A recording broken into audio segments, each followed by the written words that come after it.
Welcome to the Lovecraft Easing podcast. Today is July the 24th, 2016. Before I forget, just a heads up, my family is moving to a new place next weekend, so we won't have a show. So we'll get back to the usual schedule in 2 weeks. All right, we don't have a guest today, but we got a lot of interesting topics. And actually, we do have a guest for a few minutes, Niels Hobbs. So why don't we start with Kelly, do the introductions. I'm Mike Davis with Lovecraft Easing, and I do other things we won't bore you with right now. Kelly. I'm Kelly Young. I am the executive editor of Strange Eons magazine. Matt. I'm Matt Carpenter. I'm the alleged editor of fiction at Ulthar Press. And the Lovecraft Easing. Thank you. Apparently you're ashamed of that. Sorry, I didn't mean to out you. Pete. I'm Pete Rollick. I'm the author of Reanimator's Weird Company and the forthcoming Reanimatrix. Ooh. And Rick. I'm Rick Lay. I write new pulp fiction and I write articles on classic pulp writers. So, Niels, you want to do a short intro? Yeah, sure. I'm Niels Hobbs, the director of Lovecraft Arts and Sciences Council, the folks that organize Necronomicon Providence, and specifically, starting next month, doing collaborative work with our good friends at the H.P. Lovecraft Film Festival, and bringing one to Providence for the very first time. Well, I know you have to go in a little bit, so why don't we talk about the film festivals first? I think we're going to try and get Brian and Gwen Callahan on the show sometime in the near future, but I know their schedules have been very hectic. So you want to talk about, this is the first time the film festival is going to be in Providence, right? I'll let you take it from there. Yeah, that's right. I mean, so as those of you who've been to Necronomicon in the past know, we've collaborated with the folks, Brian and Gwen, and they've done a substantial amount of the film programming for the Necronomicons in the past.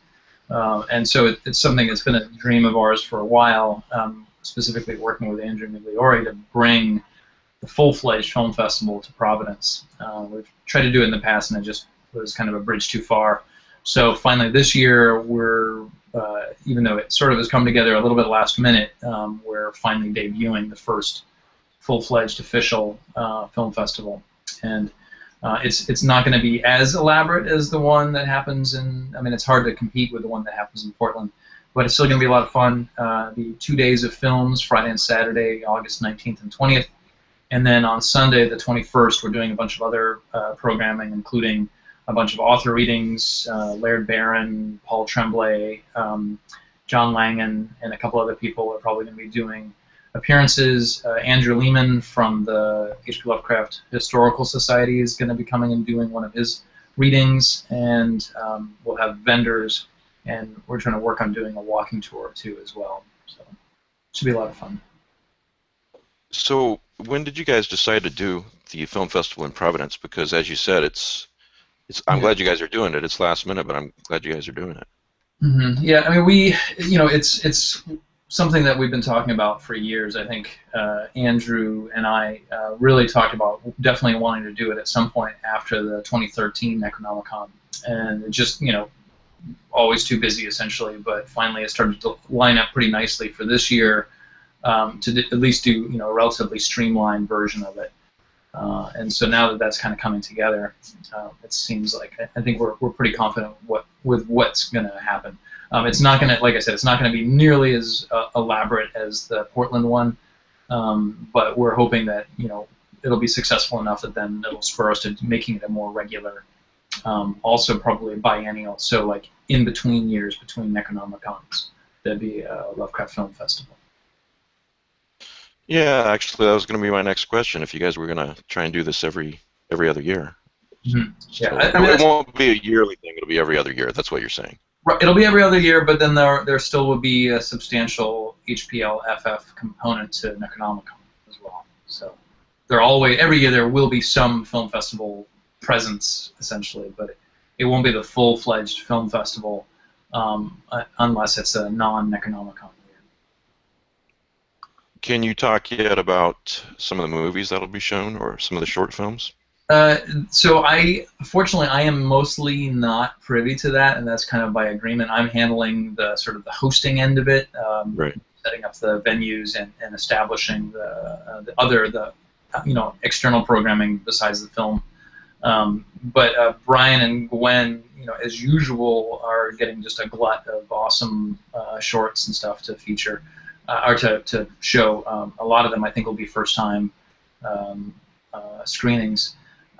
There are going to be 2 feature-length films. I'm not sure what one of them is going to be, but I probably shouldn't even say. One of them is going to be pretty neat. The one that I know about is a pretty cool one. I think it's going to be an East Coast premiere for it too. It may have already premiered in LA before, but I can't recall. But besides that, there's a couple debuts, premieres for some Providence-based filmmakers, which will be fun. We were hoping to have Phil Gillatt's new movie that he's making of the Laird Barron story 30, but it's still in post-production. It's not quite going to be done, unfortunately. So that pleasure will probably go to the actual full-fledged official Portland Film Festival this October, I think. Mm. Oh, they're thinking it might be ready by then, huh? Yeah, it seems like it'll definitely be ready by then. It literally is just missing our festival by like a month or so. Okay. And Phil, obviously, rightly, didn't want to rush it. So. Well, regardless, they always come up with some great stuff. Absolutely. I guess, can people buy tickets yet for it? Yeah, tickets are up as of a few days ago. There's the main HPLFF.com website has links to the Facebook pages and a couple other places. For this year, we're using Eventbrite ticketing, which is what we normally use for Necronomicon. Brian and Gwen normally use a different platform, but that's what we're using, at least for this first time. So you can find the tickets on Eventbrite for both Friday and Saturday's screenings, and then also a full weekend pass, and that'll also get you access to a couple closed things on Sunday as well. So if someone were to Google HP Lovecraft Film Festival, Providence, and Eventbrite, they'd probably come on it. Yeah. So Yeah, and you'd also, if you go to Facebook, there's a Facebook page, event page for it. It's linked on off of the main HP Lovecraft Film Festival Facebook page and website, and our Facebook pages, and our weirdprovidence.org page also has it listed in our events section as well. Yeah. Okay. Yeah. Guys, you got any questions you want to jump in?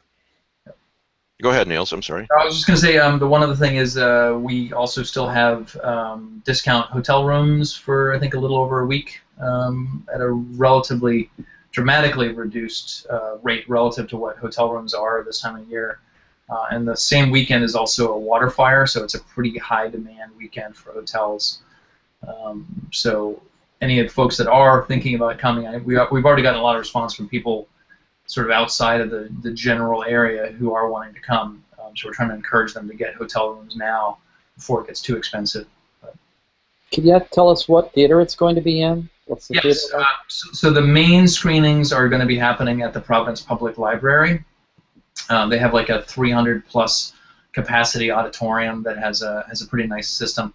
It's not the Hollywood Theater or the Warner Theater in San Pedro by any means, but it's still a very nice theater, very comfortable, pretty centrally located, with a lot of restaurants and bars and things around it too. So, and it's right in downtown Providence, which I think pretty much all of you know is not a very big town for the most part. So it's pretty walkable, unless you're on a crutch with a messed up foot, right, Pete? But in which case it's not so good. Hey, Niels, the Portland Film Festival runs all day for 3 days. Is that what's going to be happening too? You'll have films starting at like 1 or something and all through the night?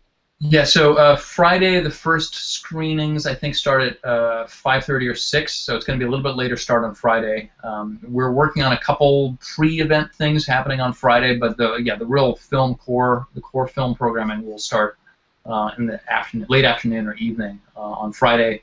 On Saturday, they go all day from, I think, just afternoon till essentially 11 o'clock. I shouldn't say Friday also. They go till, I think, 11 or 11:30.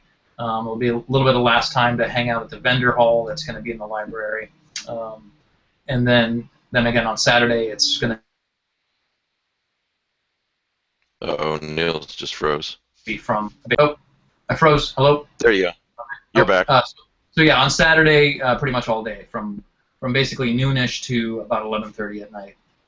And then Sunday, the main programming is from 11 a.m. till about 4 in the afternoon in the arcade, which is the historic building that our storefront is in, our offices are in. And then things will move at, I think, at 3:30 over to the Athenaeum, which is the sort of famous library where Poe hung out. And that's where the Lovecraft bronze bust is that Brian Moore made. There, we're going to do a special screening of The Call of Cthulhu, which I think most everyone has already seen at least 10 times, but we're making it kind of a special, quite like immediate sort of director's cut question and answer series with Sean Branney and Andrew Lehman in the house, and it's going to be kind of a wine and cheese affair too. So it'll be a pretty special screening of that in probably one of the coolest venues you could possibly see a movie like that. You know, the cool thing about this is that same time every year there's going to be a Lovecraft event in Providence. So, yeah, right? we're trying to stick to that weekend, despite some efforts trying to get us to move. Like next year for Necronomicon, the dates are already set. I mean, they basically have been set since last year, August 17th to the 20th, and that's the same weekend as Gen Con, which is unfortunate that it's a conflict, obviously, with a lot of the gamers, but we really feel like we need to stick to that date. Yeah. Anything else about the film festival you want to talk about that I missed, or Sorry? that I didn't ask you? Yeah, I'm trying to think. Well, so one of the great things about the library is it's actually a site where Lovecraft frequented. So that's kind of a cool thing. I mean, we again, as I think you all probably know, we really try to take advantage of sites, venues that actually have a direct Lovecraft connection. So like the Biltmore Hotel was one of Lovecraft's favorite buildings in Providence, and the Providence Public Library we know Lovecraft went to pretty regularly. So it's pretty special to be able to go and actually have a Lovecraft Film Festival based right in an actual Lovecraft site. But yeah. Between that and the Athenaeum and the arcade, all three of those three venues are all ones we know Lovecraft went to. So that's pretty special, I think. Okay, so if you're not in Providence and you're going, remember, as of July 24th for anyone listening to this later, you need to get your hotel room as quickly as possible. Right. And that you can buy your tickets online already. So. Yeah, tickets are online right now, and hotel rooms will be available, but after I think the 30th of this month, they're going to get substantially more expensive. So moving on to next year, is there anything you can tell us about Necronomicon, or is it too far away? Yeah, so we're kind of ramping up for a debut of all the important information for what next year is going to start to look like. We're hoping to sort of debut that probably the same weekend as the film festival, around August 20th. We're still working on who our guests of honor are going to be, which is sometimes the hardest decision that there is to make, because so much of the rest of the sort of the aesthetic of the convention is predicated on that. And it's kind of one that really requires a lot of work and thought to do it right. So we're getting there with that, and we're lining up, thanks to a really good team. Every year our team seems to get better and better. Thanks to a really good team, I think we're really looking on substantially improved convention with a lot. The one real big change that I can say is that now, having done the last two, where the focus was, especially for the last one, for the 125th anniversary of Lovecraft's birth, I think we finally feel like we're in a good position where we can start to truly branch out and have the convention be about not just Lovecraft, but a lot of his compatriots, and as well as even some of the authors of Weird that predate them, and the ones that certainly have followed. So a lot of the programming is still going to be about Lovecraft, but we're really looking forward to branching out and having, you know, substantially more about Clark Ashton Smith or Dunsany, and then newer authors as well. So that's probably going to be the most substantial change from previous years. For those tuning in because they saw that I was going to have someone on about the films, there'll be films at Necronomicon next year too.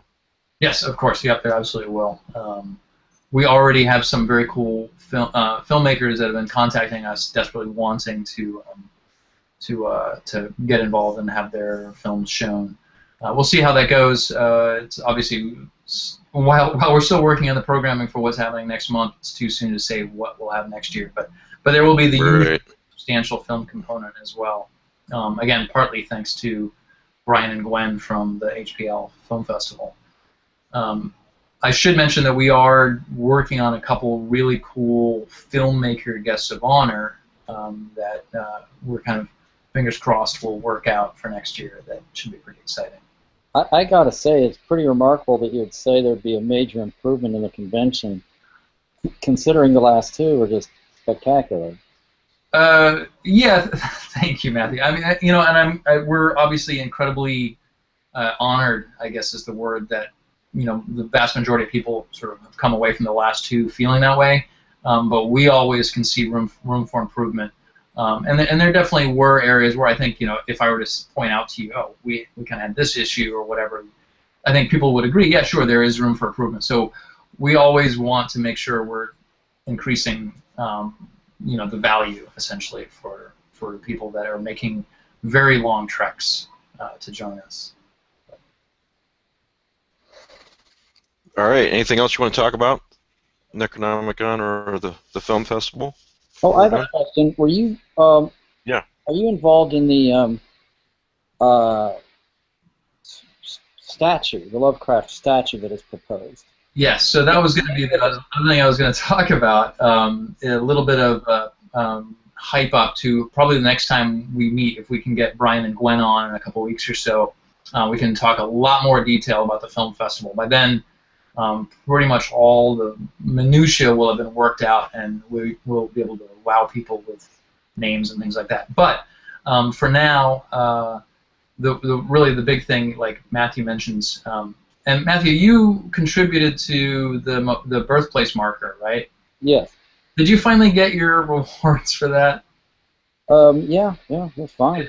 And the reward, to be honest, you know, the main thing is I want to go to Providence and see it. That's all I really want, you know. Thank you. Well, so that's really that's sort of our hope, is that with some of the things that we do, some of the projects that we put on, like the birthplace marker, which we've now done, and has been a really significant attraction for people coming in from out of town looking for Lovecraft sites. They can now actually go and see exactly where Lovecraft was born.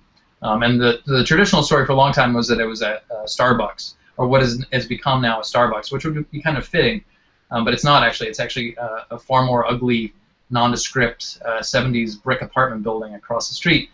So we've always wanted to do something to improve that. And so now we have a beautiful stone that we did with a good friend of ours, local artist Gage Prentice. And Gage is the artist who is commissioned to do this full-size Lovecraft statue now that we're working on.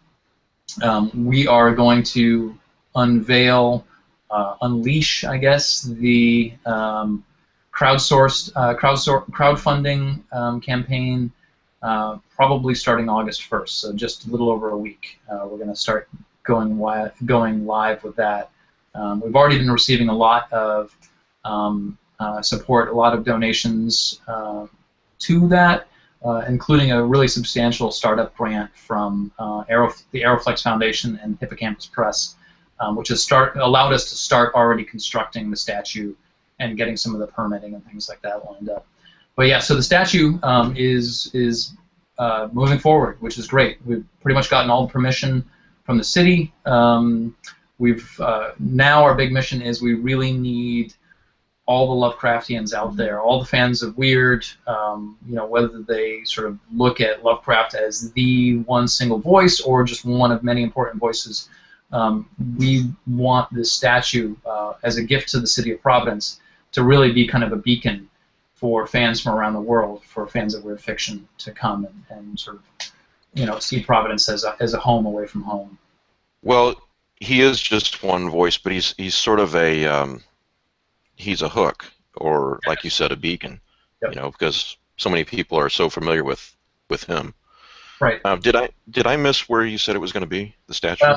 It's still slightly up in the air, but we've gotten the initial permission. The mayor of Providence has signed off, and the Parks Commission also has signed off on it being in probably the most remarkable central location you could imagine. And that's if you think of Providence and you know where the two rivers kind of come together in Providence, in the heart of Providence, and then they sort of join together and they form at that point they form the Providence River, which is also where like water fire happens. There's a little triangular piece of land that goes into the middle of the river, and basically right at the top side of that triangular piece of land there's a little semicircle cut into a raised bed, and it's tailor-made to have a statue on it, so that's actually where we're working on getting it placed.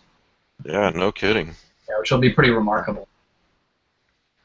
And you can, if you go to weirdprovidence.org /statue, that'll take you to our website, the main page that has information about the project.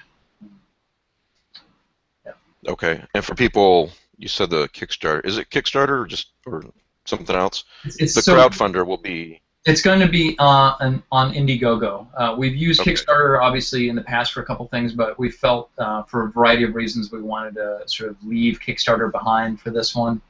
Not the least being that Kickstarter, as some of you know, can be really tricky, especially because it's an all or none crowdfunding source. So if you get $2 short of your goal, you get $0, and you've wasted so much time for everybody.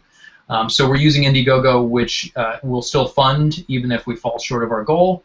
And we've already lined up a number of local private donors who we hope will be able to step in and kind of, if there is a gap. We're hoping there's no gap. And again, like I said, our huge hope is that Lovecraft fans around the world will say, hey, I want to be able to see this statue happen and say that I contributed to it, even if it's $5. I mean, literally, if you think of all the Lovecraft fans around the world who might want to see this happen, I mean, probably the amount of money it would take for them to donate to make it happen is some fraction of $1, even if you calculate it.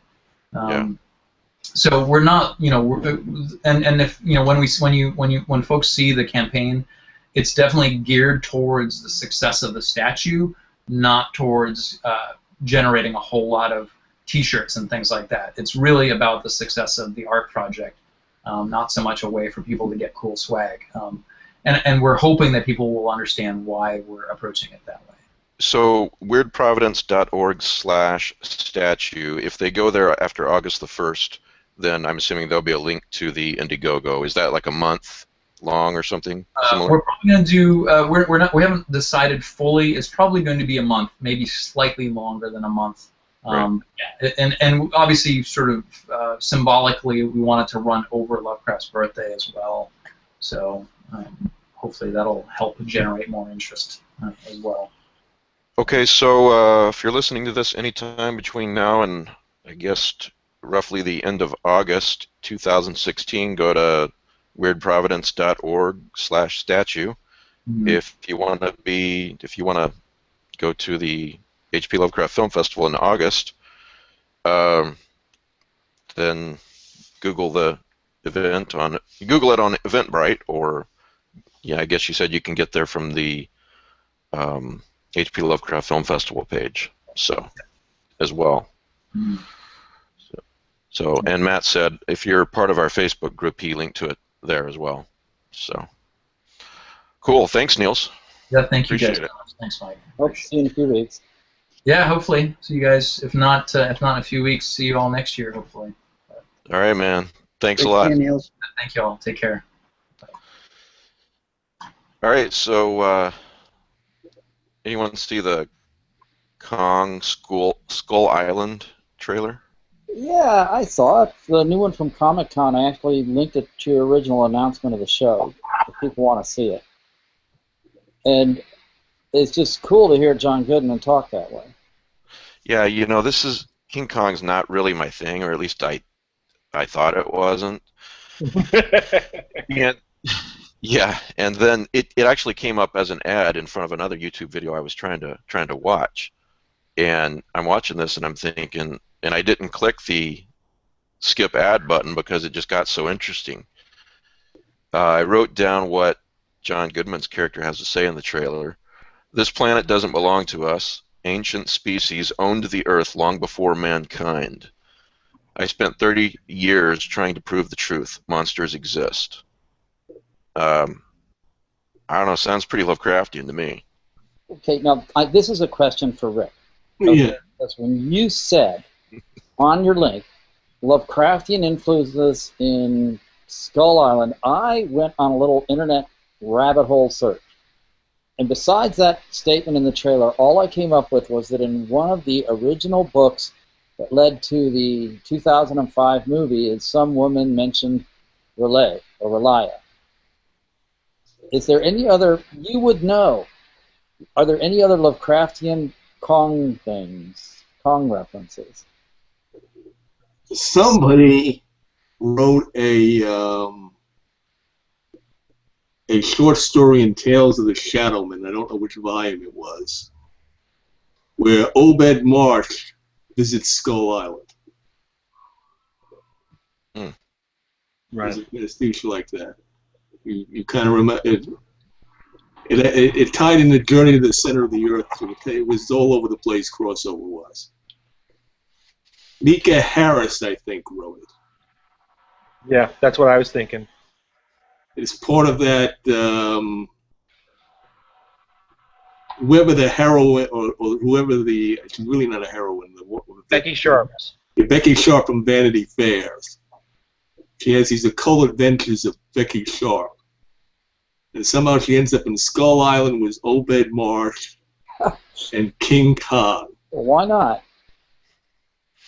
Well, let me real quick before you go on point out that when I said Lovecraftian, and this is interesting, so please do go on, but what I meant was the cosmic horror aspect, or the, you know, these creatures exist. This is not our planet. Right. It never was that concept. So. It's interesting that you say that, because it just sounds like something like Charlie Strauss might say.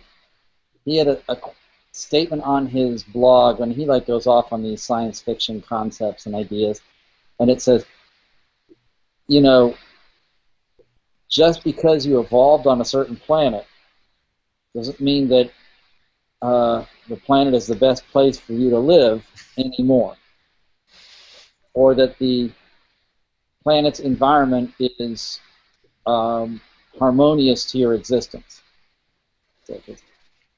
It's not. Well, yeah, and the Earth is. Yeah, and the Earth has been around for 4.5 billion years, which is a real easy thing to say, but it's hard to comprehend. I mean, we've talked about this on the show before. If you condense that to a 24-hour day, then humans have been around for something like 10 seconds, something similar. You know? So, you know where these movies are headed, though, don't you?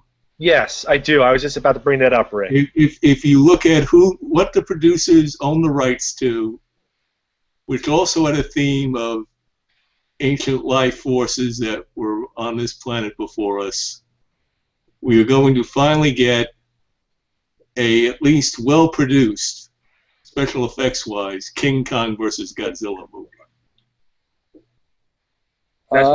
That's why King Kong is so big in this movie.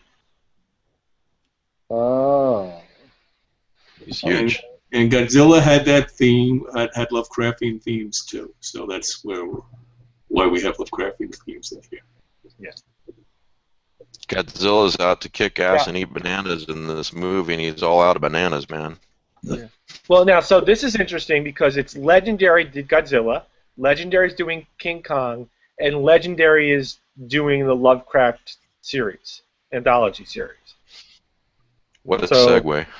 Yeah. Let's talk about that in a second. But I got to say, if you I've linked to the trailer. I'll put it back on the website also. But if you haven't seen it, the best part is just to hear John Goodman say this in his John Goodman voice.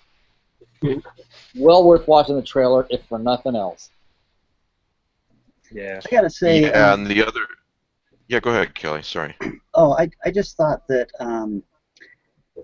I didn't get the Lovecraftian reference there. I thought that was a reference to dinosaurs and things that maybe we aren't aware of, but not necessarily the cosmic horror of Lovecraft's entities. I didn't get that at all, to be honest. Yeah, it's more creatures that evolved on Earth rather than creatures that came out of Earth.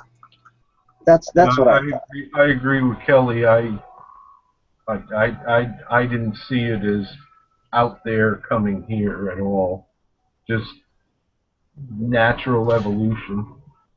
I don't either. I just see it as I don't know if even cosmic horror is the right word. Lovecraftian in the sense that when he said we don't own this planet, you know, that we have this attitude that we do. Well, it's more like there were ancient inhabitants before us who are now waking up.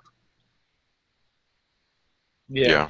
Sort of like the Solarians and Doctor Who, which was a somewhat Lovecraftian concept.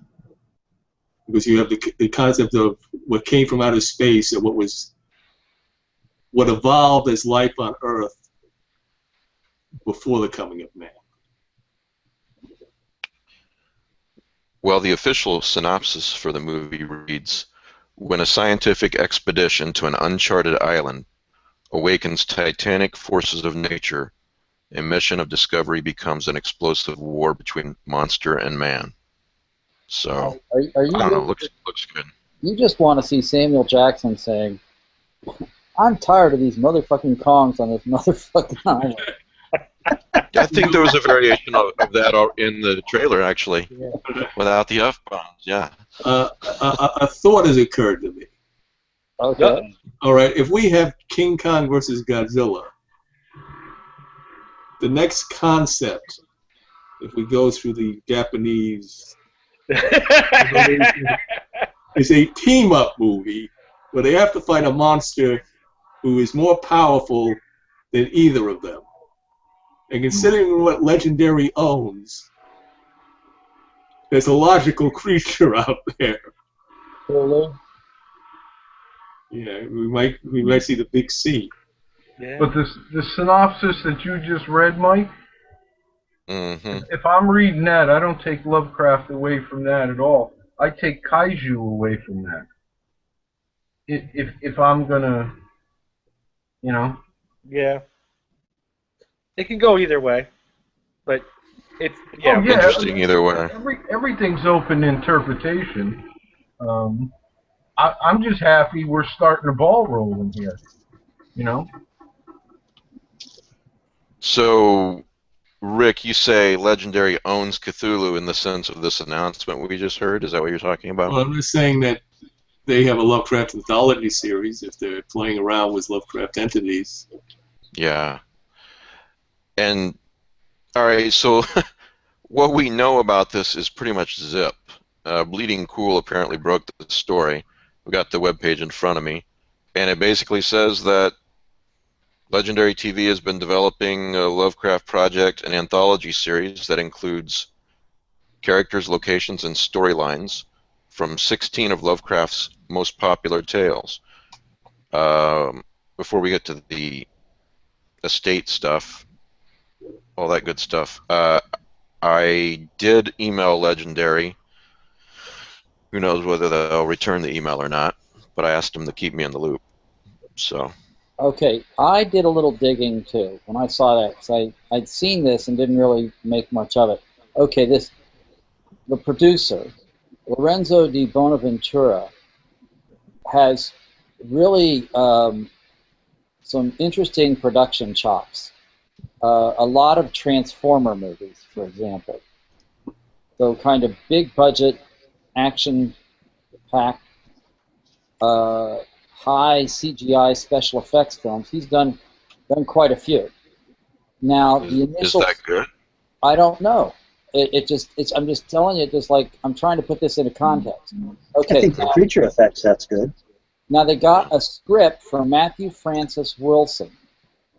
Matthew Francis Wilson, all I can find on IMDb is he has written and produced 3 small independent movies that appear to be horror themed. One was about a woman who corresponds with a guy. It's like, and he shows up and he's a psycho. And so it's kind of, I forget, I think the other producer has better writing chops. Dan McDermott? Yeah, what the heck did he do? He's written at least one really important script. Oh, damn. So, anyway, it's like, so the, he wrote Eagle Eye. Okay, that's that Shia LaBeouf movie that is similar to Person of Interest.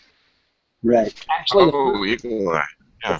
the first 2/3 of that was a fascinating script, before it didn't hold up the tension at the end, but it was a really intense movie for 2/3 of it at least, and it was very entertaining all the way through. So between Peterson and Di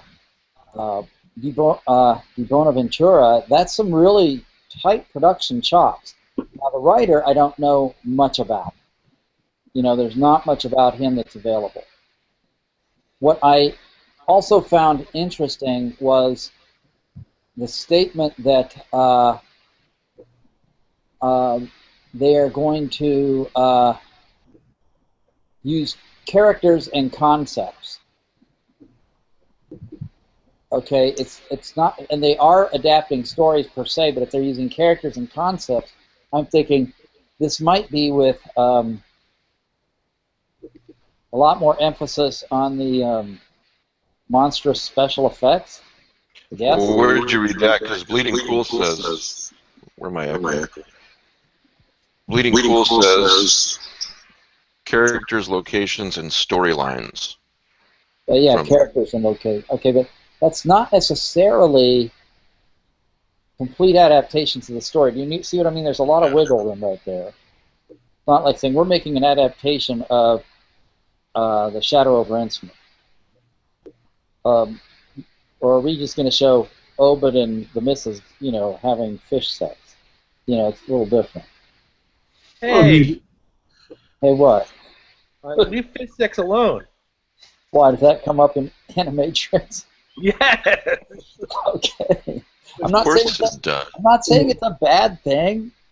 Just squidding, Pete. No, it may be like what they did in Penny Dreadful, in that you're using characters, but in relatively new situations. Not exactly. Yeah, I completely agree with Rick, because we can have Arkham, we can have Miskatonic University, you can have Professor Shrewsbury, and whoever's producing, writing, whatever, like Nyarlathotep. So all of a sudden we take a character or two, Arkham, let's say, some plot that starts at Miskatonic University and leads into Nyarlathotep. They could easily be doing that. I completely agree with Rick. They'll probably use, I think, since Shrewsbury's Sturlus's property, they would probably use Armitage or Wilmoth As a, Yeah, I'm just throwing a name out there. I As far as but I was saying, I was thinking more lines that the hero is going to be some professor from Miskatonic University Right. who yeah, appeared in could Lovecraft. be. Could be Peasley, for all we know. They'll step on Pete's territory. You know, here's What the is it? thing to remember. Is it what's the guy? Alan? Is that the town drunk? Zadok Allen. Yeah. Yeah. What if you wanted to do a storyline where, here's a guy, he's been around for decades, he's seen all this stuff, he's out at night, he's drinking, so he's an unreliable narrator, and we have him as the intro and exit point. There's a multitude of possibilities. Well, you may Yeah, get a I like that series, idea, actually. you could get a series of monster hunters like they did on Penny Dreadful. And Yeah. maybe you make one of those characters a monster. Throw in Pikmin. Yeah, there's no end of what direction they can shoot off here. But it's interesting that it's an anthology series, because it kind of implies that they're going to be telling shorter stories rather than more on the lines It of. does, but it does if they're going to use, we could say anything from Buffy to, well, you guys just mentioned Person of Interest. In some ways, anything that's all lumped in, reusing the same thing. We could call it. The only thing I think anthology series is, for the most part, each episode is self-contained more than anything else. Well, I'm thinking it could go two ways. It could do like the old Night Gallery, where each episode is self-contained. Yep. Or it could do what American Horror Story did, and is that each season is self-contained. That's Yeah. a possibility. Or let's say you got 16 shows this season. You could have X number of two-parters, X number of four-parters. Yep. You know, What would really be interesting to me is a series that's sort of like what they tried to do with Babylon 5, in which it starts off as a story of the week, sharing some common characters, and slowly builds into a related story arc. And Joe froze. He's dead, Jim. Yeah, like Shock. X-Files, Buffy, Angel, and so on. Yes, right. Where you think you're getting a story of the week, and that none of them are really connected, but then Yeah. as it slowly evolves, you realize they are. Supernatural as well. Yeah. You know, here's the thing about all these possibilities, is that no matter what you do, there's going to be Lovecraft fans out there who are unhappy. I'll be really excited if this actually comes to fruition as a TV show. Yeah, because it won't help all of our careers, right? It's the door open, man. Yeah. Door open. Not so. Well, look at the superhero movie thing. You know, there always seems to be a bunch of people who jump on the negative before they jump on the positive. Let's say. Yeah. Me personally, I've got an open mind and I'm cautiously optimistic. I think I would probably be disappointed if it turned into, you know, the Army versus Cthulhu type thing, or Latex Monster of the Week type thing. Well, here's the thing, and you say it opens up the doors, right? Well, because the vast majority of it is in the public domain, and we can argue about that later, but there's nothing to prevent someone like another company coming along and making a completely competitive Lovecraftian series. Using the same, Which is only good. Right. If this goes well, why can't Netflix do something? It could. I was going to say they shouldn't have any trouble selling this to Netflix. Yeah, Kelly? No, I was going to say that's exactly what will happen unless this is a bad series, and then we'll never see it on television again. Right. Right. Now, the only thing I'll say is that once things. I'm watching Penny Dreadful and Stranger Things right now,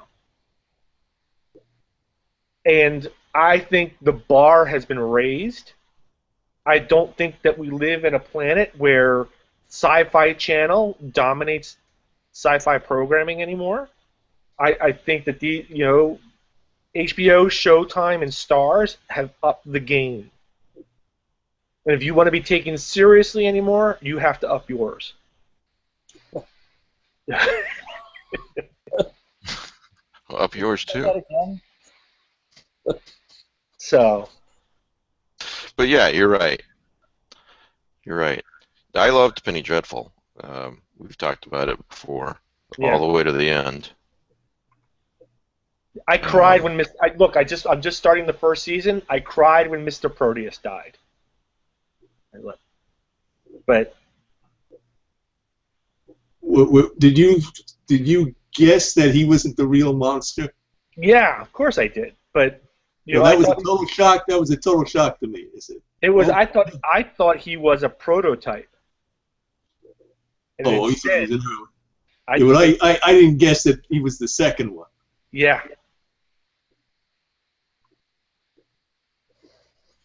Yeah, So Joe's- I guess now is when we argue about that estate thing, right?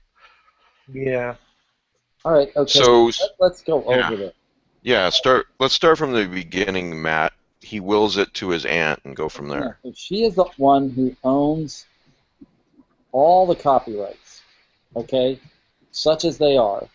And then he gave his literary estate to Orlo. Barlow, Barlow. okay? And Barlow, in turn, donated all of his letters back to the John Hay Library, which is why they probably were preserved. But then he was not really able to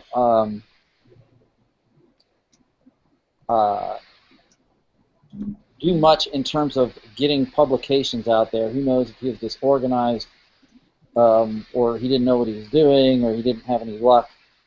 And then somehow or another, Durla swoops in and takes most of the stories. But as far as we know, whatever copyrights were held by his aunt. And that descended to her two daughters, I think. Okay, so they held the copyright.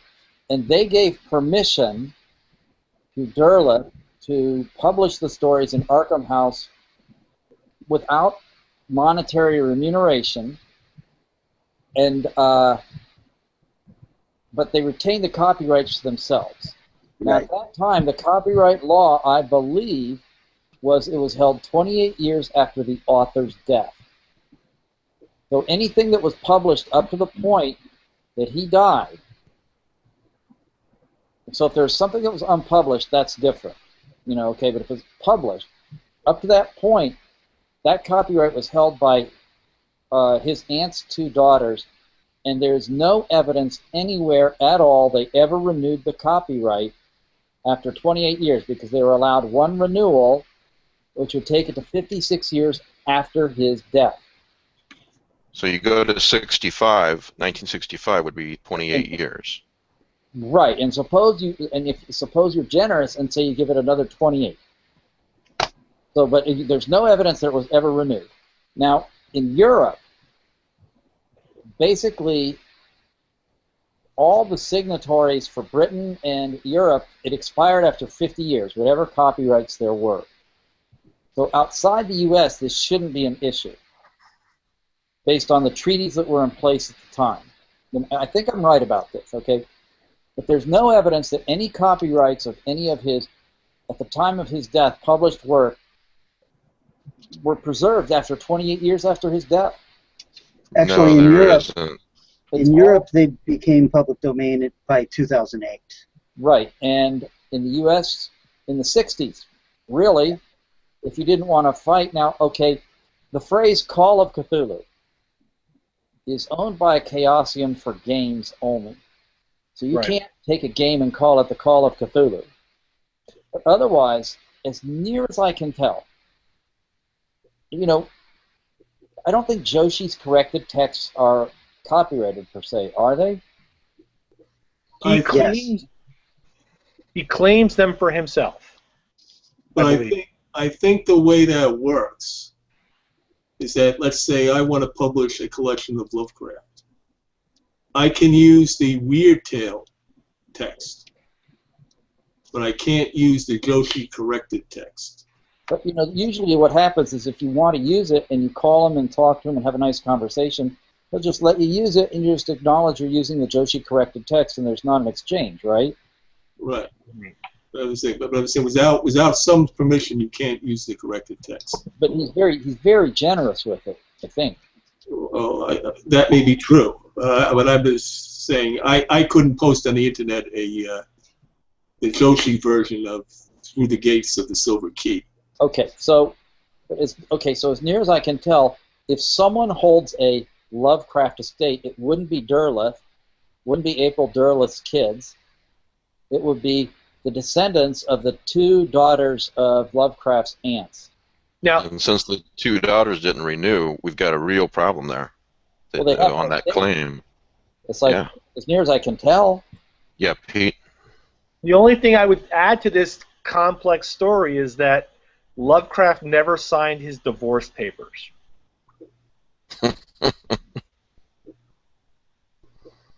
So technically, on his deathbed, he's still married to Sonia Green. But his Did will, she have kids? his will is set for 1912. But if he wills it to his aunt, I think that trumps the marriage. That's true. That's possible. It's possibly true. But any Sonia Green descendants, and I don't know that there are any. I don't think she had kids, did she? I don't know. I don't remember that she had kids, but I'm certainly not the expert. Anyway, yeah, it's just complex. And the thing is, it's so complex and it's such a great issue, and yet parts of it seem so clear about not renewing the copyright, at least Right. as far as Lovecraft's aunt's daughters are concerned, that it doesn't seem like anyone really holds the copyright. And Right. there are so many people out there, including me, including you, Pete, including a bunch of people, who are using Lovecraft's work and stories and so forth, creatures, that if there was a clear claim, they would have done it by now. Well, Well, not only that, it's like No, there isn't. there's the spirit of what Lovecraft liked to do, which is he Yeah. wants everyone to play in the sandbox. Which and brings not me. only that, Go ahead, ahead. Pete. well, it really kind of doesn't matter.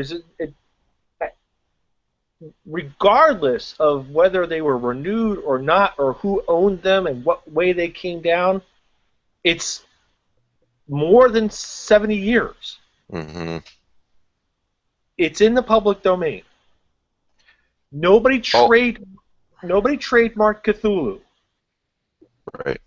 You know, All when it this was- brings me, and I want to talk about the trademark again in a second, but all of this brings me to the moral aspect of all of this, which, don't get me wrong, I never want to get sued, but moral trumps legal every time. If I felt someone had a claim to something, even if the law didn't say so, I would want to honor that morally. Okay? Morally, I don't think anyone holds a claim to Lovecraft's work and his ideas and his creatures. You know, I mean, come on. He wanted people to use them. Yeah. Not only that, but the idea that some distant descendant here almost 100 years later should reap the benefits of something he would not have wanted that in the first place, and it was his work, you know. Yeah.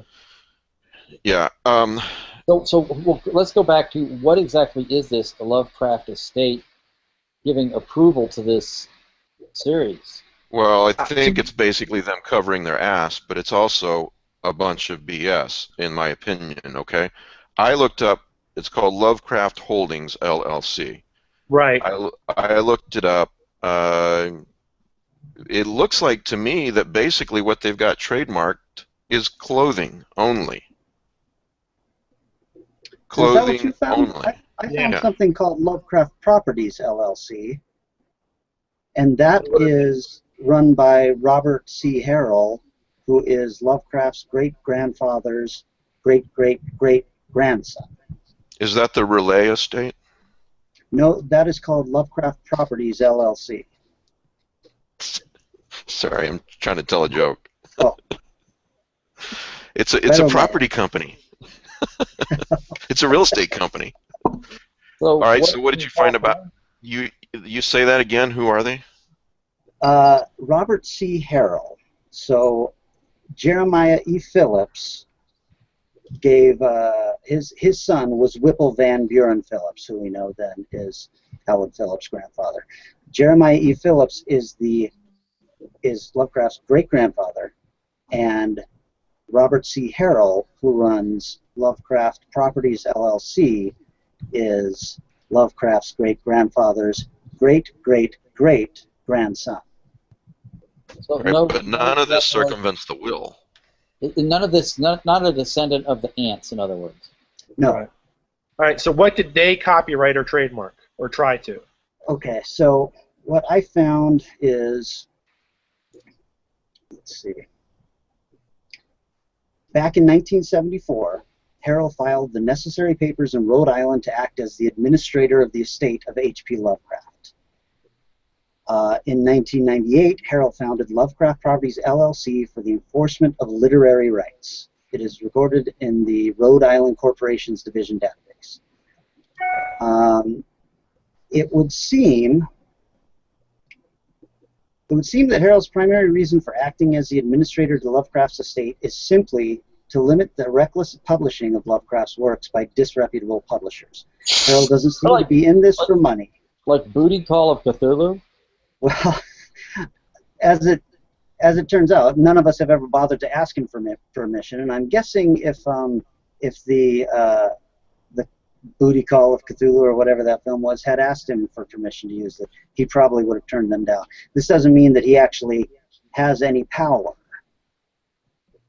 but he's filed the proper paperwork, it looks like, and he is.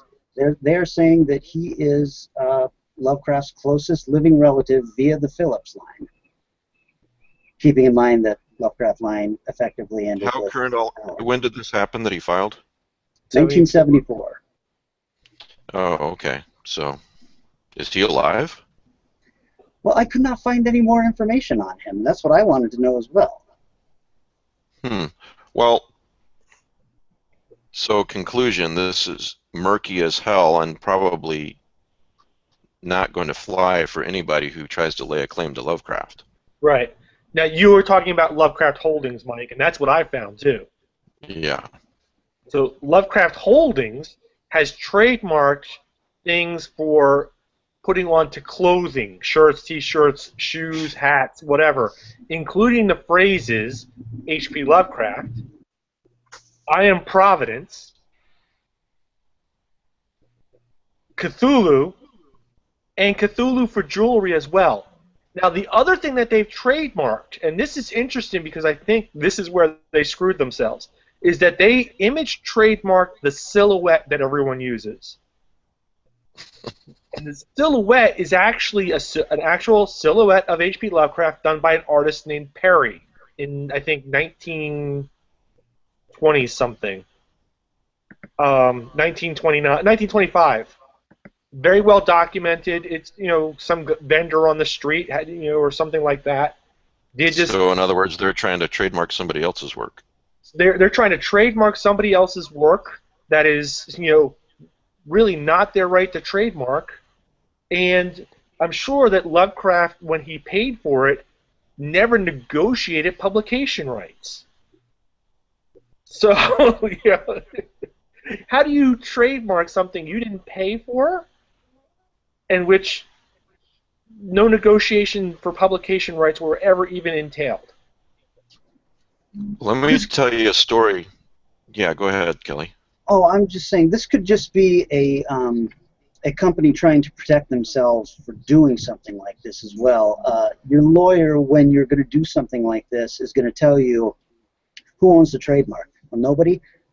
Then you better trademark this. It gives you no real power unless somebody comes to fight you for it, and you've gone through the proper channels. Right. And I think and also sometimes they do it in reverse. They'll trademark something that they don't really own the property rights to, and the property rights are murky to, and then when someone challenges them, they say, well, give us X amount of money and we'll go away. Right. And it usually works. It worked for the Sherlock Holmes people for a long time. I forget exactly who they were. But it doesn't work anymore. Until our lawyer friend Leslie Klinger challenged them. Yeah, Leslie. Yeah, so I think we need to know, what would be most interesting to know is if there are any direct descendants of either Ethel Phillips Morrish or Edna Lewis, who are the daughters of Annie Gamwell. Yeah. Let's say there are. Let's pretend for a second that there are. They still don't really have a claim. It's been too long. We can make up histories of them now. Like one has been touring with Cirque du Soleil. The other's a famous burlesque dancer.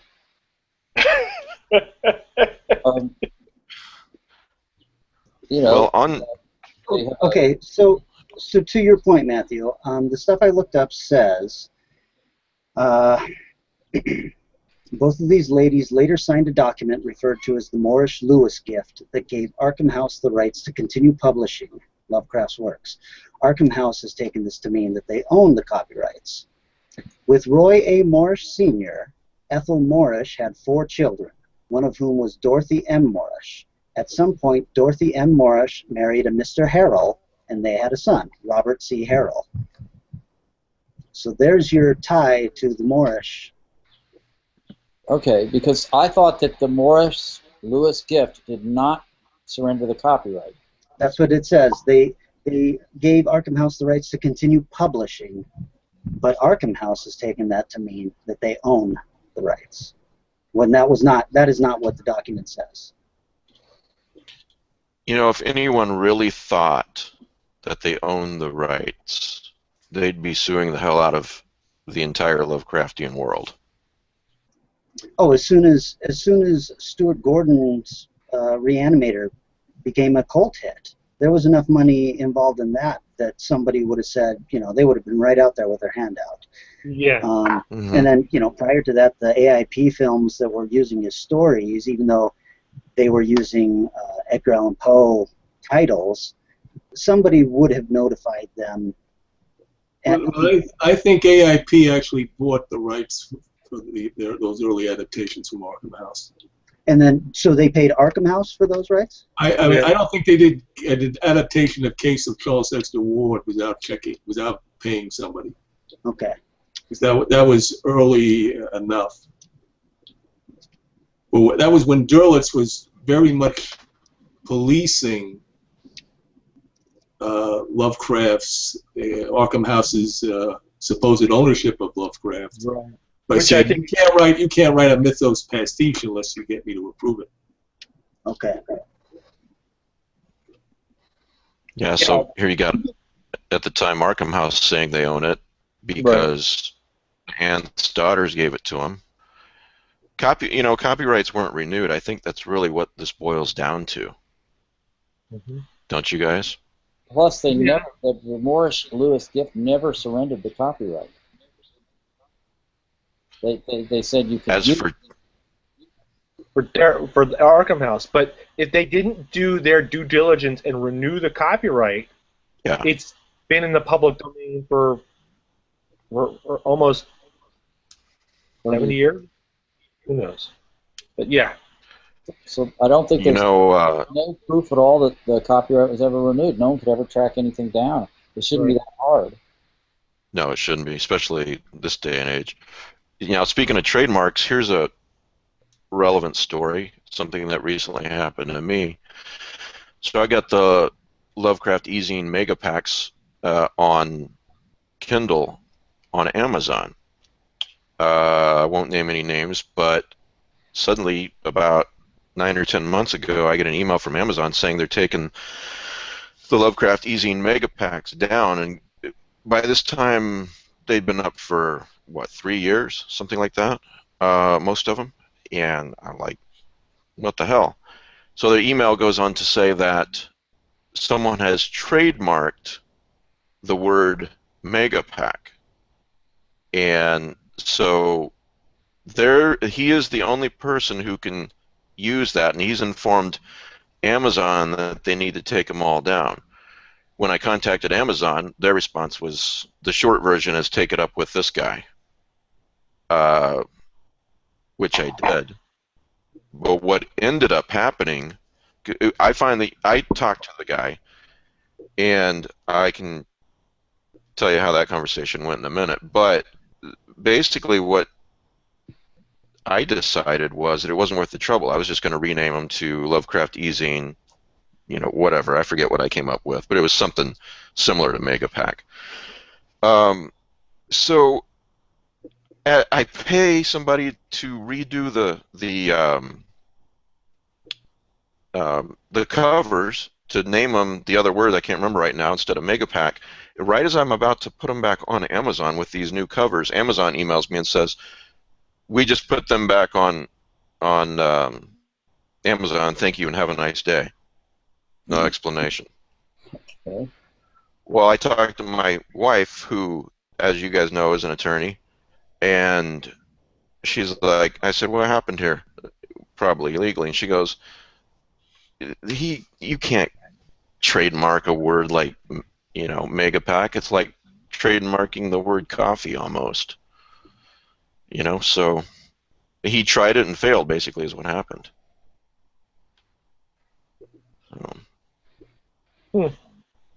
Well, okay. I guess the moral of that story is people will try things to see if you'll hand them money. Yeah. I'd be interested if there was like a real scholar who's looked into this more, who could give us more detail. Hold on. Oh, I see what the problem was. Problem All right, what? so hold on. I'm going to bring it up in a second. So, did you mention who? It was Wildside, right? Yeah, Wildside was the original Megapack. Right, except it wasn't. Wildside applied for a trademark, it looks like, in 2015. But in 1994, somebody else registered Megapack as a trademark. Merit Studios for CD collections. That's right. So Wasn't them. it looks like somebody else beat them to it, and they just didn't know that. Well, but if it was valid at all, then Amazon would have still kept it off, right? Well, okay, so looks like they went out of business and abandoned their trademark.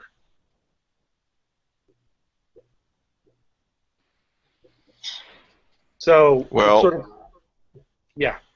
Yeah, again, I mean, the moral of the story is, like Sherlock Holmes, before Leslie Klinger fixed it, and like Lovecraft, I think you do have people who are more than willing to accept a paycheck, but they know their claim is murky, so they're not going to go out and sue someone. I think that's what it amounts to. I'm sorry, Rick. Go ahead. Yeah, Rick and then Matt. The Doyle estate would only sue high-profile people. Yeah. I mean, they did. I mean, it's like Peter Wright wrote a Sherlock Holmes pastiche. We don't have any money. They won't go after us. But if some major book company comes out with a new collection of Sherlock Holmes stories, they would go after that person. Yeah. I was just thinking, all it takes is someone who's willing to do the legwork. It used to be there was a copyright on the song "Happy Birthday." Right. It kept getting renewed, going back to whenever that song was written, in the early 1800s, 1930s or something. I don't remember when it was written. Same company owned it, and every time it got played in a movie, they'd need royalties. So movies never used that song. They always used "For He's a Jolly Good Fellow." And the reason is because they didn't want to pay the copyright on Happy Birthday. Well, it turns out, finally, someone took the trouble to do a little research, saw other very similar tunes that were in the public domain, and the copyright was voided. So if anyone truly came to a lawsuit, I'm certain the whole copyright would be thrown out. Well, I think the Children's Hospital in London tried to sue, I think, Alan Moore for using Peter Pan. Seriously? Well, Yeah. wasn't Peter Pan left to them or his estate or something? Yes. Yeah, Peter Pan. The royalties from Peter Pan were donated to the Children's Hospital, something like that. So they felt that they owned the copyright, and essentially, the copyright had long since expired, and no one owns Peter Pan anymore. And that's why there's been a flurry of Peter Pan stories lately. You know what? I think royalties are a very lovely thing, but I don't think my great-great-great-grandchildren deserve royalties on anything that I do. You know? I mean, morally, they just I'm not they sure just I don't. agree with that. Well, I mean, that's your legacy. Why would they though? But that's one. But you would feel your children would probably deserve royalties on what you do. Right. Yeah. So there's some point at which we say, you know, this generation should stand on its own. But That's exactly what I think I'm trying to say.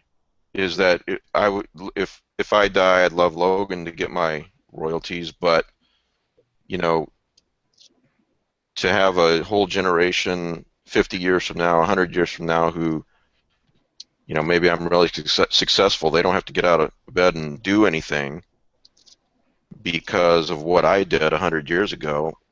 I don't agree with that. But then, I mean, somebody's getting that money, so you're happy with a nameless publisher getting it instead of a relative?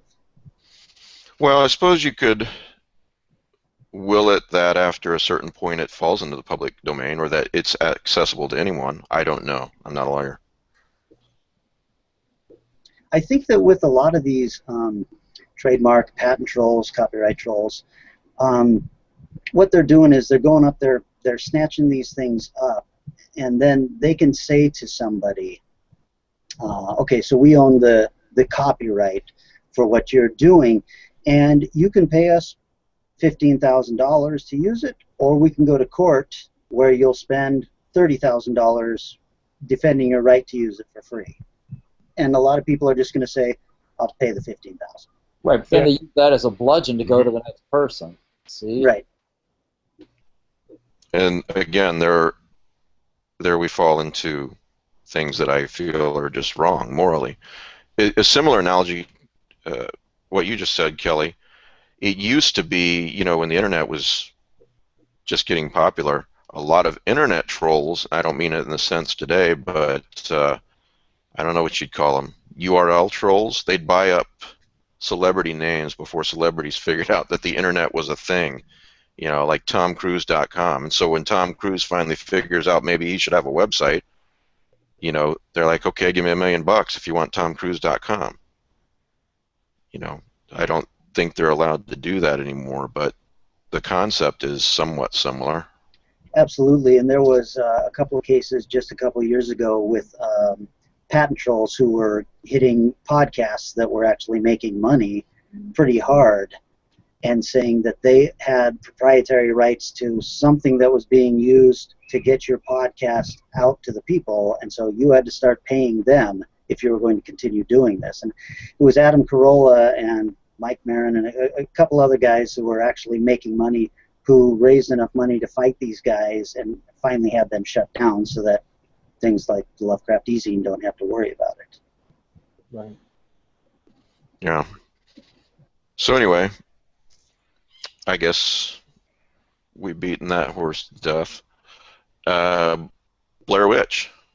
So surprise announcement at Comic-Con that a movie titled The Woods is actually Blair Witch 3, right? Yeah, I think Blair it's Witch. pretending that Blair Witch 2 never happened. Yeah, I think we are pretending that.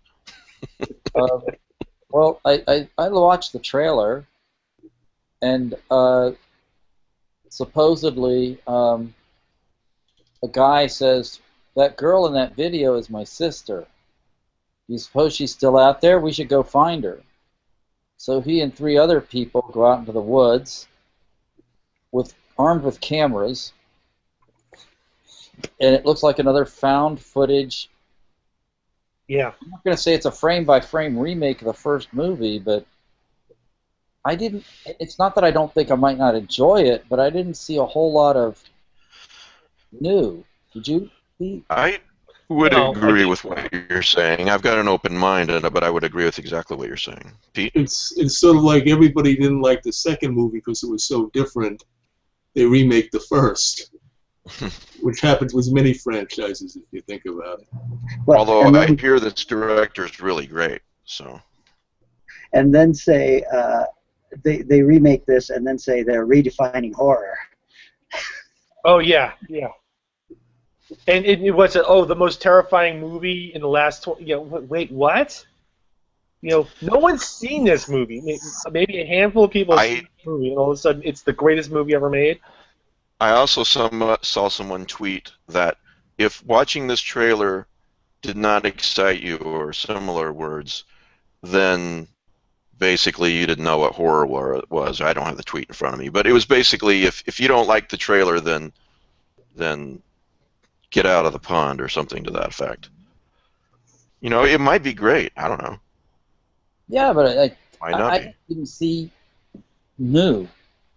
Looked like, okay. No, and you know what? It's got to be damn good if I overlook the premise of his sister's been out there for, 20 years now?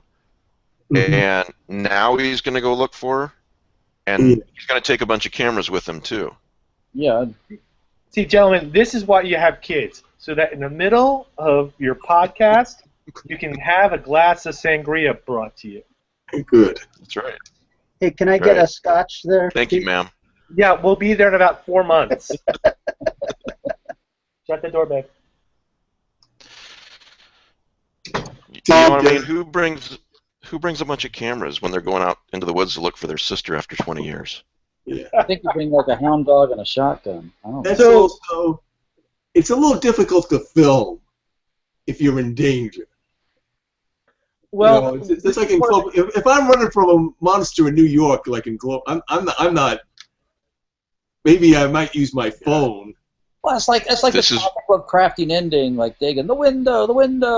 Or I keep thinking about that Monty Python scene in the castle. That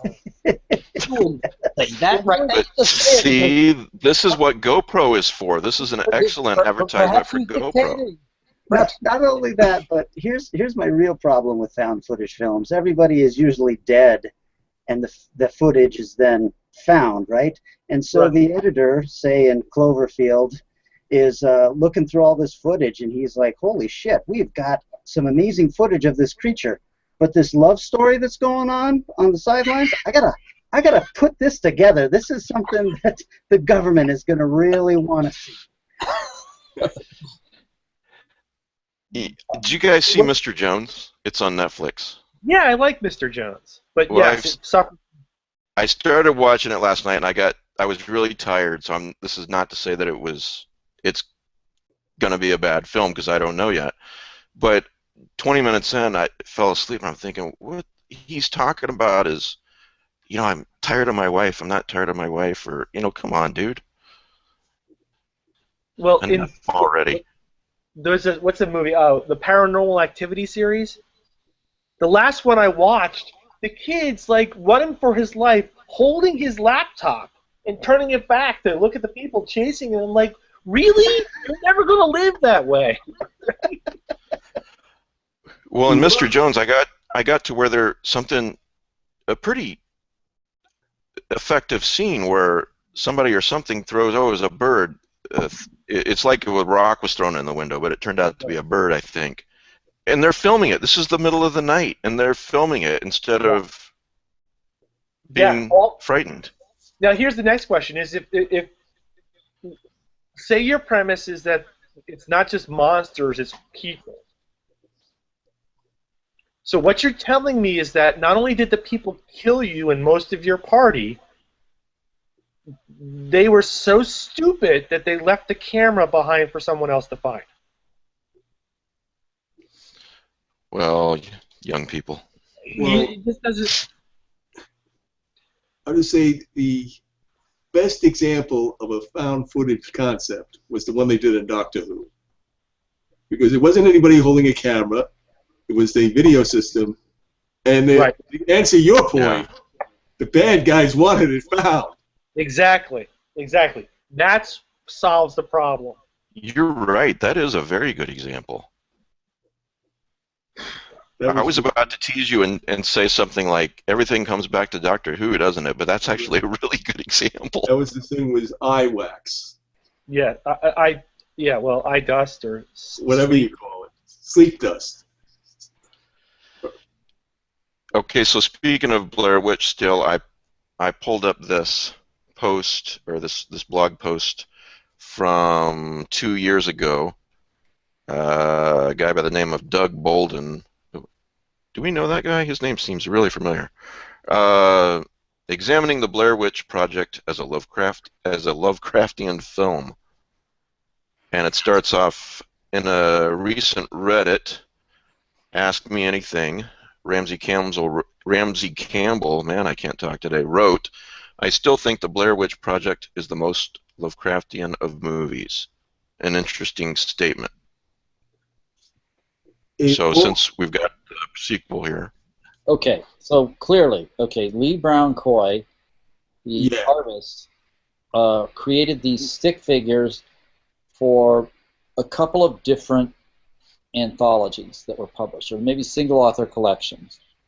And they really caught the eye of Carl Edward Wagner, and that gave us sticks. So you got these stick figures.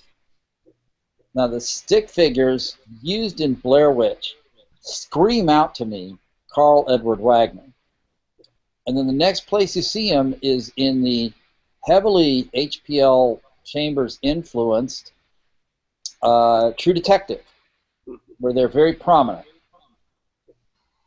So Lovecraftian, I mean, this, irrespective of themes and whatever, I think this is like a real straight descent. Well, I linked to this blog post on the group page, and he's got a bullet list here. You were going to say something, Rick, I think. I was just going to say, or you could say it's Coyian or Wagnerian. Okay. But I think that's maybe Carl Wagner, the composer. Sorry. Yeah. Pete. The thing that gets me is that in many ways it's like, you know, and the timeline's wrong here, but you know, what is it? Carnivan's Backyard, Picture or a Picnic at Hanging Rock. Oh, great show. The Red Tree by Caitlin Kiernan. These are all stories about people who set out to do something very, very simple, complete a very simple task, and are unable to complete it. They can't get from the back door to the back gate. They get lost in their own backyard. They can't, you know, they go up on the mountain, on the rock, and can't find their way down. In Blair Witch, it should be straightforward. You know, you follow this one path and you find your way out. But they can't, because something preternatural is going on. Yellow Brick Road is like this as well. Oh, yeah. Creepy movie, man. Right. But and Yellow Brick Road, it's more pronounced because they're telling you that, hey, the GPS is not telling us, it says we're in Dusseldorf or something like that. But in Blair Witch, essentially, it's like if you follow a stream or a path, it should lead somewhere. It should not send you in circles. And they just keep getting caught in the woods and can't get out. And it's Euclidean geometry. Exactly. Or I've always had nightmares like that, where if you try to find something, you can't find it. Right. That generally happens with, since I'm a researcher, I'm always reading a book and I'm trying to find the passage in the book again. But in dreams, you can't really read books consistently. If this is the one where you're looking for the book on the bus naked, I've had that same dream.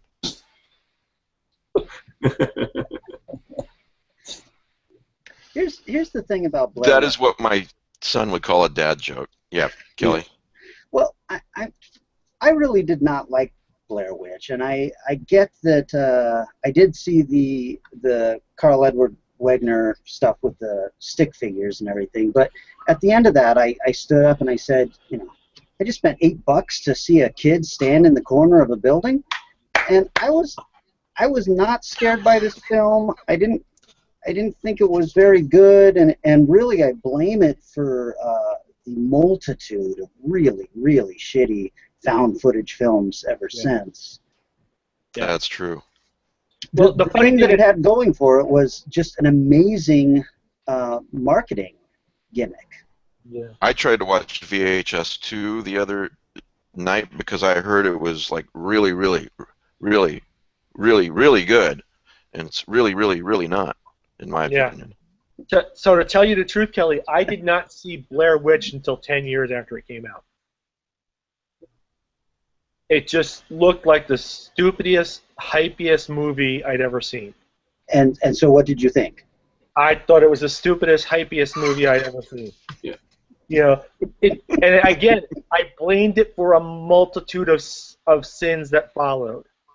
It essentially created the found footage genre, and it didn't do it in a good way.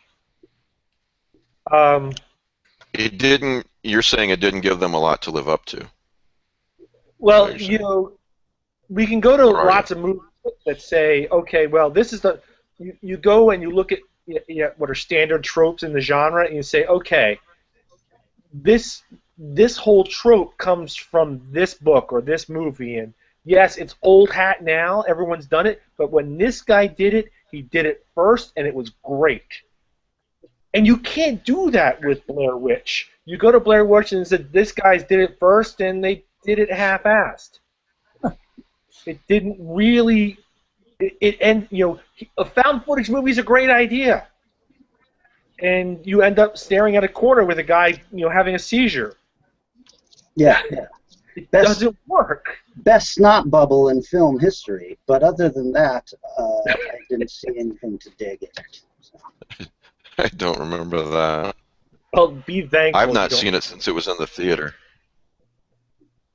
Well, it got a lot of credit for reviewers for being poorly made, if you think about it. Yeah. They were saying, it looks real. Right. That was Right. the other thing about the movie. I heard about a producer seeing those three kids act and saying something to the effect of, I don't know if this is true or not, but it could be because a lot of people did think it was real at the time. And he said, I'd love to get that kid in the next film. Too bad he's dead, Now, the thing is if you were in the industry at the time, if you were reading Variety magazine or Entertainment Weekly, they had interviews with the actors / filmmakers running concurrently with the promotions going on MTV and all of the trailers on television. So if you were in the business, it was not at all thought of as being something that was real. And that's why the marketing was so genius in this, that so many people did go into it thinking it was real. The older ladies behind me when I saw it were convinced this was all real, and they were talking through the entire movie and telling me how scared they were. Well, I'm probably going to commit blasphemy here, but isn't this the reason why, one of the reasons why War of the Worlds, the old-time radio program, is looked back on so fondly as it's just, really, really awesome audio play, radio play, when actually it's pretty good. It's not the greatest horror, sci-fi radio play ever done, but at the time, a hell of a lot of people thought it was real, and that mystique stays with it. In spite of messages during the broadcast that you are listening to a radio play by Orson Right. Welles. Yeah, no, and that's the thing. He didn't even do this on purpose. You know, and then he apologizes later. Well, I don't know if I would have apologized. I would have said something along the lines of, "I told you people." Well, you were coming. You know, it's like, you thought it was real? Give me the friggin' Oscar now. You know, it's just, you know, if even after every time we took a station break and we told you this was not real, you still thought it was real. I deserve something. It probably says more about the intelligence of the American public at that time Well, Kelly, than it does Orson Welles' At that time? broadcasting ability. Kelly, you know how stupid the average American is? I am an average American, so yes. Oh, we're going to get 49 into politics, I'm guessing. Nope, 49% of the people are stupider than that. Just put it out. 49% are stupider than me? Than the average American, yep. Look at me, Ma! You said I'd never amount to anything. Half That's a American revelation. public is below average IQ. Just going back to the original audio of World of Worlds, I think when I first saw that, it wasn't. I saw they made a TV movie called The Night They Panicked America, and they were showing how they did it, and I thought this was the greatest broadcast I ever saw. Oh yeah, that was great. Just but when I listened to the real broadcast, it wasn't as, and maybe this is just how how it was recorded. It wasn't as loud. It wasn't as clear to follow. You know, they have a guy come on they introduce him as Secretary of the Interior, and he's talking like Roosevelt. You can't tell that's Roosevelt on the recording that you listen to.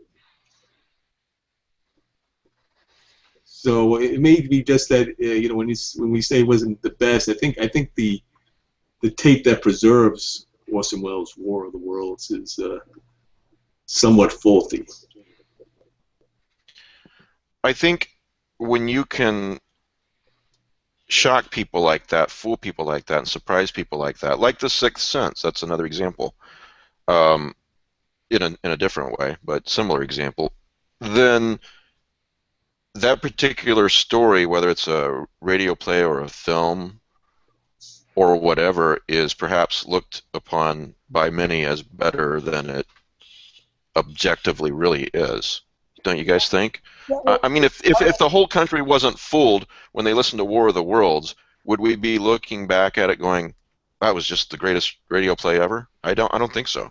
Part of that's the emotional impact. I've actually read articles where it wasn't really a nationwide panic. It was just it wasn't nearly what it's made out to be. The tale has grown with the telling. But I remember, like, in '73, The Exorcist came out. And I was like, I don't know. I was below age. I was like 14, 13 or something. I forget. I wanted to go see it so bad because it got so much press about people fainting in the aisles and vomiting in their seats. And Did you steal a car? in the theater. And so, like, me and a friend, we rode a bus for like an hour to go to a theater. We ran a mile from the bus stop, and we got there just before the showing. And the theater manager himself, an adult, was taking tickets. And we were clearly like pre-adolescent practically. And he said, nope. I was so disappointed. So I saw it like 5 years later in college. It sucked. It was terrible. It wasn't scary at all. It's like, but it was. You should have just stolen a car. Then you wouldn't have got there at the last minute. You could have snuck in. Right. Well, it was just a shared emotional experience. Yeah. That's kind of what the Blair Witch was. It was. You can't go back and objectively analyze it. It was just the people watching it were enjoying a shared emotional experience. And well, maybe because like when I saw The Exorcist, I was 18. It didn't scare me at all. And maybe I said maybe I've read too much horror fiction. Maybe I was reading too much, even though it's not a Lovecraftian film.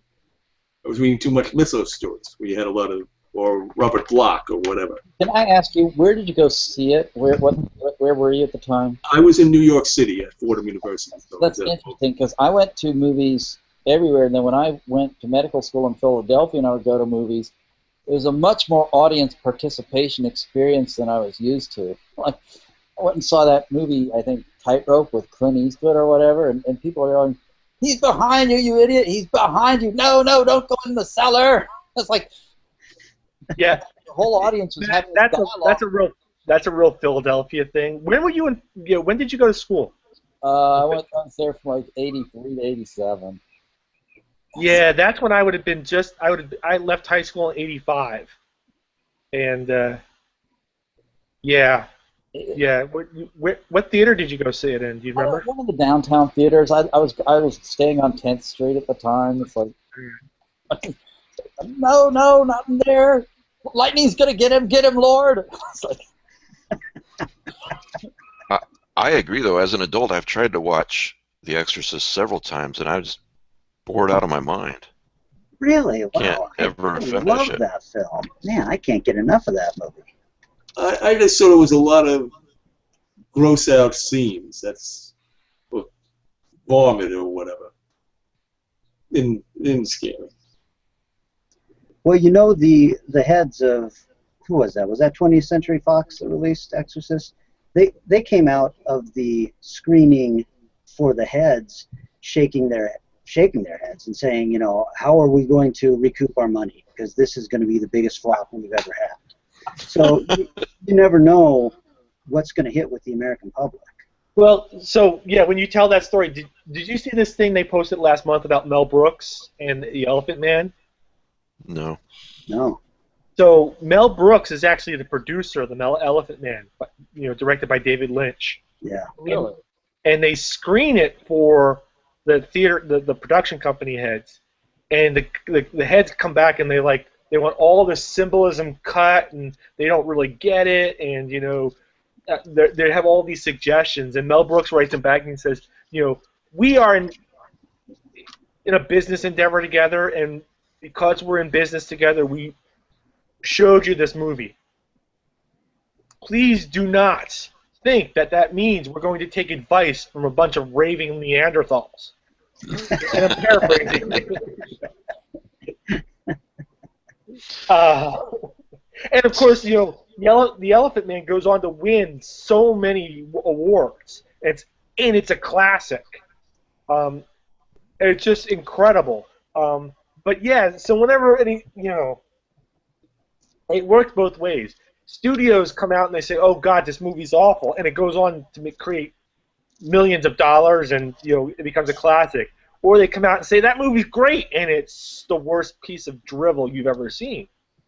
Or they don't care for it either way, and it comes out and is a flop at the box office, like The Thing, and then becomes a classic.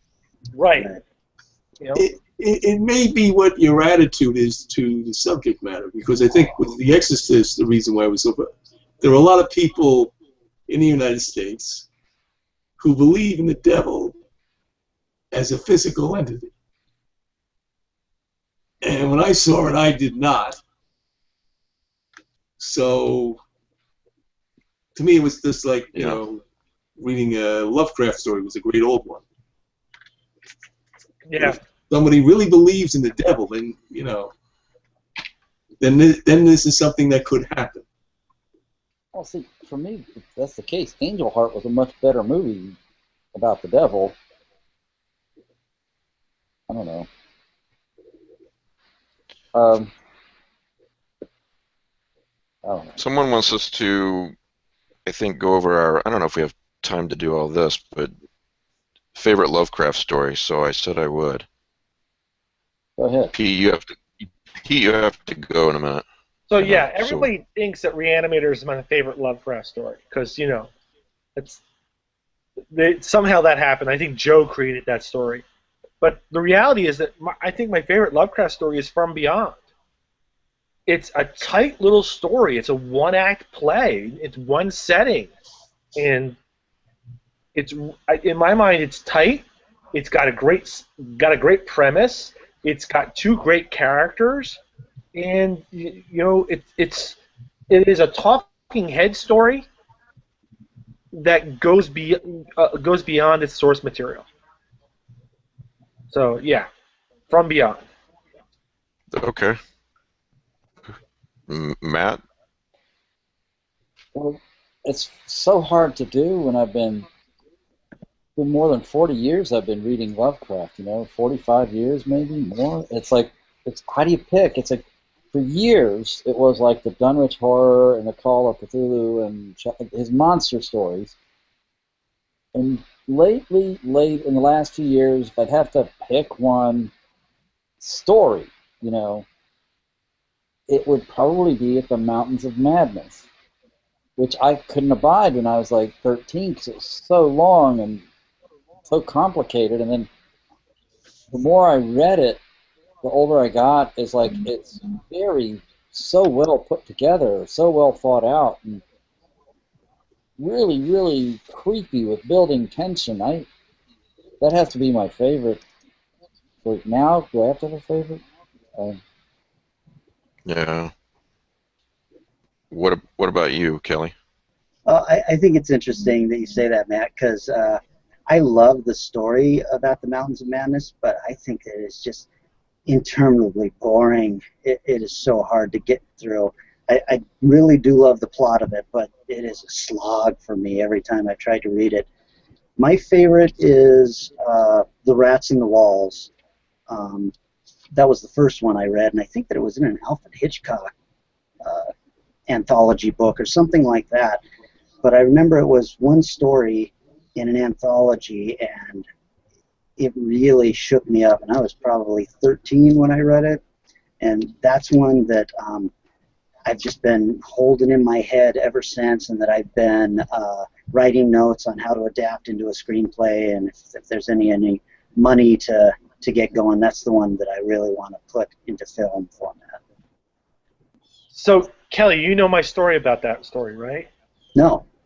So we had wait a second. Did you steal a car in this story? No. Okay. This is how I got into Lovecraft. We had the big modern library edition of Tales of Terror and Supernatural, and it had the Dunwich Horror and the Rats in the Wall and the Dunwich Horror, I think, in it. And for a friggin' bedtime story, my father would read me the Rats in the Wall. As like a 3-year-old, that was my bedtime story. And no, Dad, I don't blame you at all for decades of night terrors, and you wonder why I write the scary stuff. No. That reminds me of the old, I think it was a Far Side comic or something, but it was something with Stephen King coming into his children in the bedroom, and he's got a book, and it's like, who wants to hear a bedtime story? And all the kids screaming, no!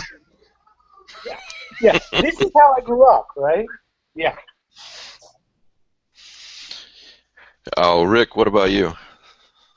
From at the time that I read them, the one that left the most impression on me was The Shadow Over Innsmouth. Just that the ending blew me away. True. It's hard to pick just one.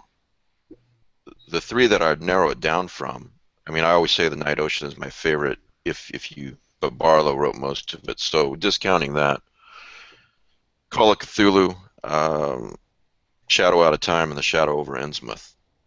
And I've been sitting here trying to narrow those three down. I don't know if I can, because it really depends on my mood. I think for me, did we ever get to Pete's? Pete told the story, but did he ever tell what was his favorite? Yeah, Rats in the Wall. Oh, okay. From Beyond.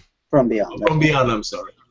I was going to say, Mike, I think that, for a long time, so my business partner in the film stuff is Eric Morgret, and I sent him about 15 years ago a script for Call of Cthulhu that was set up like an old episode of In Search Of with Leonard Nimoy, and everything was just done as newspaper accounts and documentary footage and everything. And I think that that's how I would like to approach a film version of that story, because I really do love that story and how it's told. See, so that would be great as sort of like a part of a Lovecraft anthology, you know, in search of Cthulhu. Right. You know, Well, yeah, I'll it really. contact the Lovecraft estate and see if I can get their okay for that. Yeah, see if they'll like that. All right, guys, I gotta go. I'll talk to you guys later. See you All later, right, Pete. Pete. Thanks. Bye. Talk to you soon. Matt, what prizes were you going to give away? Well, And I've got one too. okay. One for this week is this really great book from I think it's the H.P. Lovecraft Historical Society. The editors are Sean Brainey and Andrew Lehman. Josie writes the introduction. It's called The Spirit of Revision, and it is the correspondence between Zelia Bishop and Lovecraft. And it's chock full of reproduced postcards and photographs. It's really a model for such books. I'm putting That's my a name great in for that one. prize. Yeah, it is. It is great prize. By the way, I will mention this person doesn't like their name mentioned on air, but this is I got a stack of books as a bunch of prizes from an anonymous donor, and we'll be giving those away over the next couple of months. Okay. Well, thanks to whoever it is. Okay, so you got that book. Anything else? Not today. I have to walk over. Okay. I've got I think it was last year that the Story Wisdom Library, edited by Nate Peterson, came out. No, I'm sorry, December 2014. And a lot of people think a lot of that book. I believe Pete was in it. Rick, I don't remember if you were in that one or not. I'm not in that one. Okay. The Catalog of the Greatest Occult Book Auction of All Time. Anyway. It is a Looks like Nate. Yeah, it is. Yeah. And Nate's put it on Audible, apparently. So it's available as an audiobook, and he gave me a code so that the prize winner can get that on Audible. So that's one of the prizes. So if you would like to win the Story Wisdom Library from Audible or Matt's book, what's the name of that again? Title of that again? Of Revision. Say that again. The Spirit of Revision. The Spirit of Revision. Email Lovecraft. I really can't talk today. Lovecraft e-zine prizes all together. Thanks, Matt. At gmail.com. Lovecraft e-zine prizes at gmail.com. And in the title, put either one of those titles. And then a week from today, I'll use random.org to choose the winners. So. One comment to the listeners: I will be sending out the shirts that were given out as prizes tomorrow. Okay. That Audible prize is a great prize because, man, that book is amazing. But then as soon as I heard it was available on Audible, I wanted to get it for myself, and it's like a $30 download. So that's a nice free gift if you win that one. Yeah. Yeah, so thanks. Big thanks to Nate Peterson for that. And regardless of whether you win the prize or not, if you haven't bought that book, and you're a Lovecraft fan, you should get that. Apocrypha, The Art of Jason's Souls, pretty cool Kickstarter. That's up in 3 days. Again, this is July the 24th, 2016, so it's going to be up on Wednesday. And they're almost there. They're a couple thousand away. And just Google The Art of Jason's Souls, S-O-L-E-S, and Kickstarter, and I'm sure you'll come right to it. But it's a really cool art book. So. Yeah, Jason's Souls is amazing. Yeah, it's. Sorry, I don't have it in front of me, but it's artwork. His artwork is inspired by Lovecraft and Geiger. So. Right, and it's not just like sketches and what you would think an art book is, because he deals in multimedia and is a sculptor, and his stuff is statues and masks and things like that. Really, really cool stuff. I actually kicked in for this one. Oh, okay. We won't have an episode next week, but we'll be back on schedule a week after that, so 2 weeks from today. October what? I have two more things to mention just when you get a chance. Okay, one sec. October the 1st, which is a Saturday, 2016, at 10 o'clock Eastern Time, we're doing this year's Halloween episode with Scott Thomas and Jeff Thomas, and you guys are welcome to join too. You know, if the audience can join us live, that's awesome, but we wanted to do it on October the 1st because, you know, many times people can't, and we want to have that Halloween podcast available all October. So Nice. So we got that scheduled. So Matt, what do you got? Okay, first of all, you should know that the Starry Wisdom Library, it's a great book. I mean, it is so cool, and if you're an author, it's a great reference. Well, it was so well received. He is coming up with something called the Dagon Collection in 2017, which is going to include some more books, but also description of items or artifacts. So, like, say, a tiara from the Deep Ones, or like an elder sign, an actual elder sign. It's like, I don't know who all is in the author list yet or what they're going to include, but there's a companion volume that is coming out in about a year, maybe in time for Necronomicon. So I think that's just great. We had talked about that when he originally released the book. It looks like it's going to happen because it's on his webpage. The second thing I wanted to mention was, from the film festival, the cartoon or animated version of Howard Lovecraft and the Frozen Kingdom releases to Blu-ray on September 27th. So it doesn't look like, unfortunately, that there's going to be a release to cinema. I was kind of hoping for like a nationwide. You can dream, huh? Theatrical release. Theatrical release, but it looks like it's going direct to video. So, and when I saw the preview, to me it looked much more attractive than the original source material, and it does include Ron Perlman, Jane Curtin, and Christopher Plummer in speaking roles. So, looks like to me this is well worth picking up, and maybe we can talk about it again when it gets released. Sounds good. Last thing I want to mention is, did you guys see the cover for The Cabinet of Dr. Caligari, edited by Joe Pulver? Yeah, it looks very cool.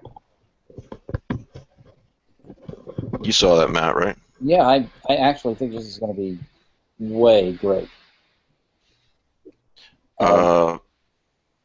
Maybe we ought to talk about the original movie, the Caligari movie, come Halloween. I don't know.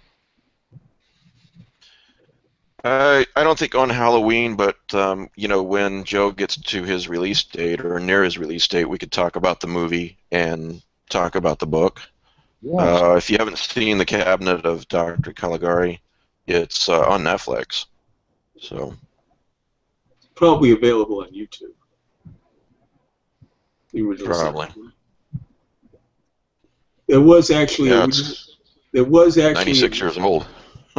there was a remake made by Robert Bloch. I mean, written by Robert Bloch, but it's very, very modern, very different.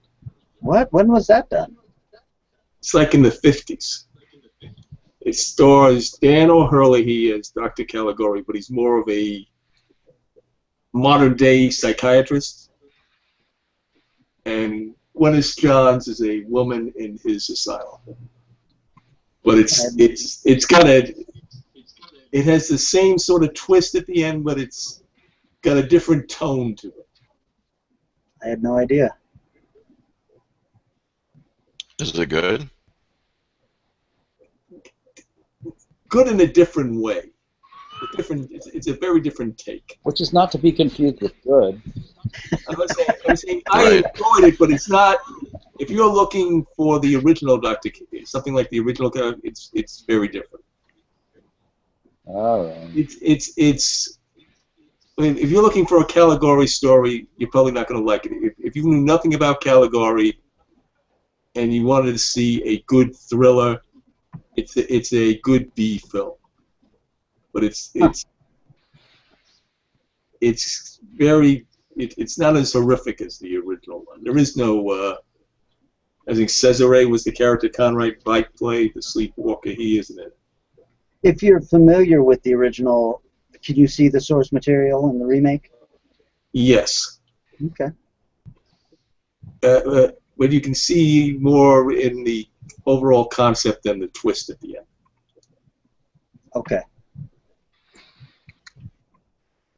All right. Well, I had a few other topics suggested to me, but we didn't get to them all, so I'm sure we'll get to them 2 weeks from now in our next episode. So thanks everyone for listening, and we will see you in 2 weeks. Thanks, Mike.